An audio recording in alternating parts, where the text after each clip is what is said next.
Bharatiya Janata party की सरकार को चुनौती देती हूं कि अगर सरदार पटेल के वंशज के और मेरे समाज के किसी भी व्यक्ति को, किसी भी पिछड़े को अगर प्रताड़ित किया गया तो ये किसान, कमेरा, कुर्मी समाज, पटेल समाज सड़कों पर उतरेगा और उन्हें बहुत बड़ी कीमत चुकानी पड़ेगी इस बात की।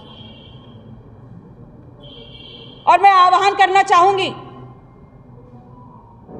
उस स्वाभिमान, सरदार पटेल के स्वाभिमान को रखने वाले हर पटेल समाज के व्यक्ति का, हर सामाजिक संगठन का जो राज बहादुर पटेल जी के साथ है, और अगर अब तक नहीं था तो इस तमाम बातों को सुनने के बाद उनके साथ खड़ा है।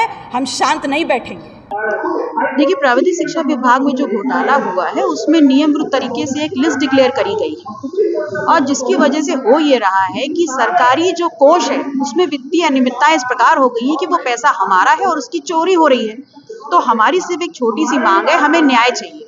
और न्याय ये है कि इस पूरी सरकार में तमाम जयचंद बैठे हुए हैं, उनको किनारे करिए, एसआईटी गठित करके जो भ्रष्टाचार के लिए, जो भ्रष्टाचार में इन्वॉल्व हैं और जिन्होंने नियमबद्ध तरीके से डीपीसी डिक्लेयर करी है उनके खिलाफ सख्त कार्रवाई करिए, और जो डीपीसी नियमबद्ध तरीके से लिस्ट डिक्लेयर हुई है उसको with immediate effect null and void करिए। आशीष पटेल का जिस तरीके से आपके ऊपर भी कई गंभीर आरोप हैं, उसको लेकर क्या?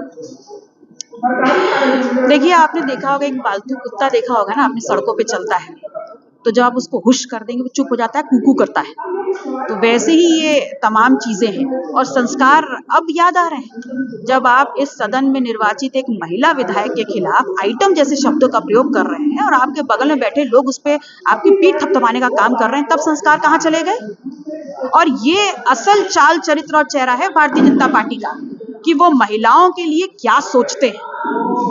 जिस तरीके से आशीष पटेल के द्वारा ये कहा गया है कि उनकी जो संपत्ति है या फिर जिस तरीके से भ्रष्टाचार का आरोप है उनकी जांच करा ली जाए, अगर ऐसा कुछ है। देखिए, वही तो हम कह रहे हैं, जांच करवाइए। तो सरकार को जांच करानी चाहिए, एसआईटी तुरंत गठित कर देनी चाहिए, और गठित करके जो भी इसमें दोषी, इस भ्रष्टाचार में, इस लीपापोती में, इस नियम विरुद्ध कार्रवाई में, उनके खिलाफ सख्त कार्रवाई करें।